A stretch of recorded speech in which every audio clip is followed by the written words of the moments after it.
بسم اللہ الرحمن الرحیم صلی اللہ علیہ وآلہ وسلم۔ آج کا جو میرا عنوان ہے وہ ہے ماحول۔ ماحول دو طرح کے ہوتے ہیں، ایک اچھا ماحول اور ایک برا ماحول۔ برے ماحول سے مراد شیطانیت والا ماحول ہے اور اچھے ماحول سے مراد رحمانی یعنی کہ اللہ پاک کی طرف سے عطا کردہ نیکیوں والا ماحول ہے، شریعت والا ماحول ہے، دین اسلام والا ماحول ہے۔ تو اب بات عورت کے حوالے سے کرنی ہے کہ جب ایک عورت نیکیوں والا ماحول اختیار کرتی ہے، نیکوں کی صحبت میں رہتی ہے یعنی کہ صالحات کے ساتھ رہتی ہے، تو پھر اس کی وجہ سے وہ خود بھی نیکیاں کرتی ہے اور اس کے ساتھ ساتھ جو اس کی زندگی ہوتی ہے اس کے اندر اسے جو بھی مسائل پیش آتے ہیں وہ نیک صالحات سے پوچھتی رہتی ہے، اور اس طرح سے اس کی زندگی کے جو مسائل ہوتے ہیں وہ قرآن و سنت کے مطابق حل ہوتے ہیں، اور اس طرح سے اس کی جو ازدواجی زندگی ہوتی ہے اس کے بھی وہ مسائل سیکھتی ہے، اور اس طرح سے اس کی زندگی خوشیوں بھری، سکون بھری، اطمینان والی ہو جاتی ہے۔ دنیا میں بھی اس سے متعلقہ جو لوگ ہوتے ہیں، جو اس کا شوہر ہے، شوہر کی ماں ہے، باپ ہے، بہن ہے، بھائی ہیں، وہ بھی راضی ہوتے ہیں۔ اگر وہ غیر شادی شدہ ہو تو پھر وہ اس کے والدین، ماں باپ، بہن بھائی، یہ والے لوگ خوش ہوتے ہیں، محلے دار، رشتہ دار، کیونکہ اس ایک اچھے بندے سے ایک اچھائی ہی پھیلتی ہے، اس سے لوگوں کے درمیان فائدہ نفع پھیلتا ہے، تو لوگ اس کی عزت کرتے ہیں، اس کا وقار کرتے ہیں۔ تو اس کی برعکس اگر کوئی شیطانی ماحول سے جڑ جائے اور اس کا نقصان یہ ہوگا کہ وہ گناہ کرے گی، گناہوں پر بہادر ہوتی جائے گی اور نافرمانیوں کا سلسلہ شروع ہوگا، شوہر کی نافرمانی کرے گی، شوہر سے زبان چلائے گی، شوہر کے آگے ڈٹ جائے گی، اور اسی طرح سے اس کی دنیا بھی تباہ ہوگی اور آخرت بھی تباہ ہوگی۔ اللہ اور اس کے رسول بھی اس سے ناراض ہوں گے، اس کے جو گھر کا امن و سکون ہے وہ تباہ ہو جائے گا اور وہ مشکلات میں آ جائے گی۔ تو اس طرح سے ہوتا ہے، اس کی جو ساس ہے وہ اس سے جھگڑے گی، اس کے بھائی، اس کے شوہر کی بہنیں ہیں وہ اس سے جھگڑیں گی۔ اس طرح سے اس کے اپنے ہی گھر میں ماں باپ اس کو اہمیت نہیں دیں گے، بہن بھائی اس کو اہمیت نہیں دیں گے، وہ اسے فسادی سمجھیں گے، اور اس طرح سے امن و سکون خراب ہوگا، اس کی ازدواجی زندگی بھی برباد ہو جائے گی۔ ایسا ہوتا ہے کہ جب کوئی عورت ایک ایسی عورت کے ساتھ بیٹھتی ہے جو گناہ گار ہو اور گناہوں کی دعوت دینے والی ہو، تو پھر اس سے ہوتا یہ ہے کہ جو عورت شوہر کی فرما بردار ہوتی ہے وہ شوہر کی نافرمان بن جاتی ہے، جو شوہر کے سامنے عاجزی کرتی ہے وہ شوہر کے آگے تکبر کرنے والی، زبان چلانے والی بن جاتی ہے، اور اسی طرح سے وہ اسے اللہ کی نافرمانی پر ابھارتی ہے یعنی گناہوں پر لے جاتی ہے۔ اور اس طرح سے ہوتا بھی ہے کہ ایک غلط عورت کے اکسانے پر دوسری عورتیں زنا تک کروا لیتی ہیں، اور یہ معاشرے میں ہوتا ہے، اور اسی طرح کسی نیک صالحہ مسلمان عورت کے سمجھانے سے کسی دوسری مسلمان عورت کی زندگی امن و سکون کا گہوارہ بن جاتی ہے۔ یہ دنیا ہے، اس کے اندر شیطانی طاقتیں بھی موجود ہیں، اللہ پاک کی طاقت بھی موجود ہے۔ تو جو اللہ پاک کی طاقتوں کے ساتھ چلتا ہے، زندگی گزارتا ہے، گزارتی ہے، تو اس کی زندگی امن و سکون میں ہوتی ہے، تو وہ دنیا میں بھی کامیاب ہوتا ہے، آخرت میں بھی کامیاب ہوتا ہے۔ تو اللہ پاک سے وابستہ ہونے کا ایک ذریعہ دعوت اسلامی کے مدنی ماحول سے وابستہ ہو جانا بھی ہے۔ تو اس سے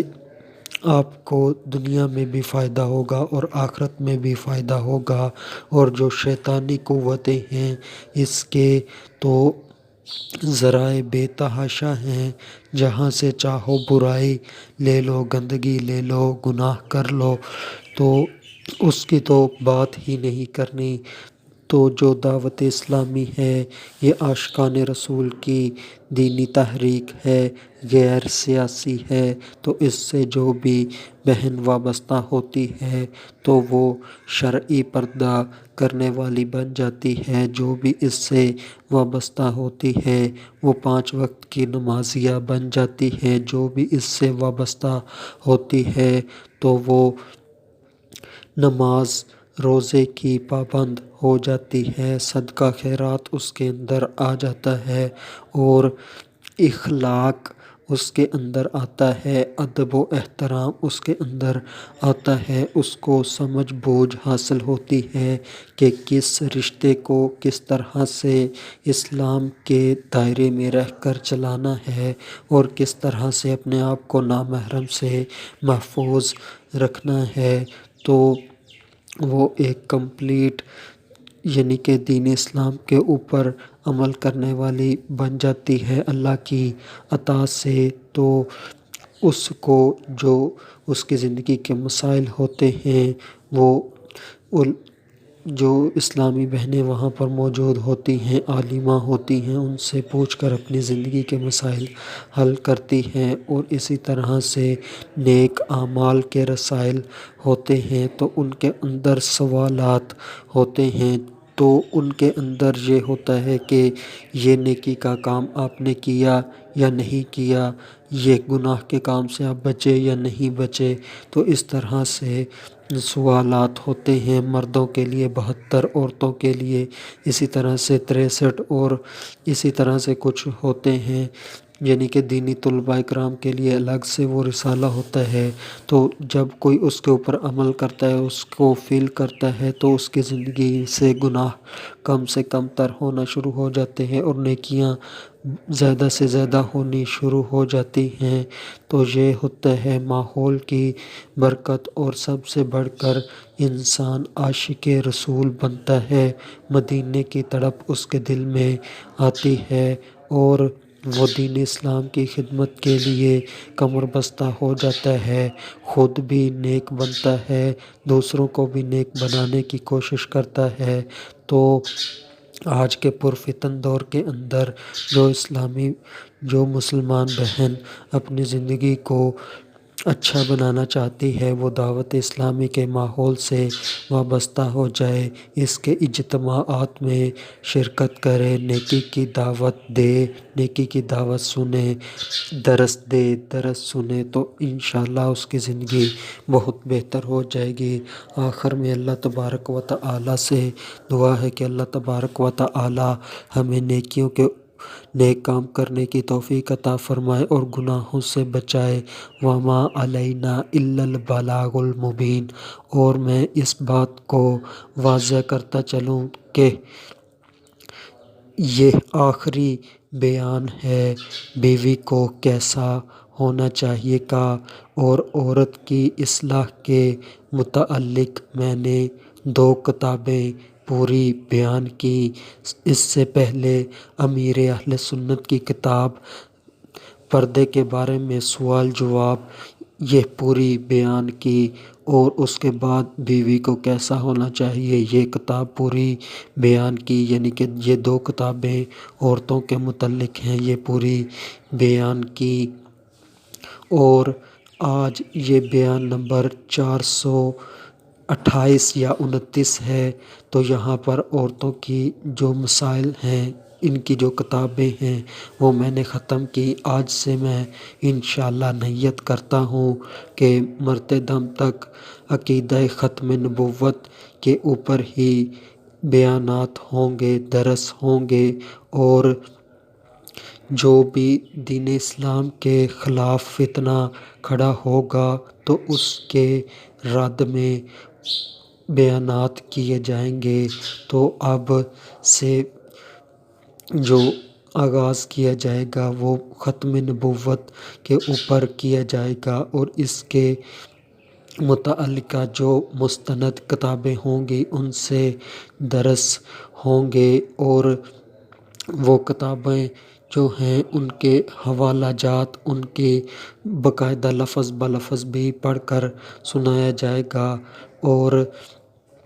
اب سے مرتے دم تک انشاءاللہ ختم نبوت پر کام ہوگا۔ اللہ پاک مجھے اس کام کو کرنے کی توفیق عطا فرمائے، اور جو پچھلے لیکچر ہوئے ہیں عورتوں کے متعلق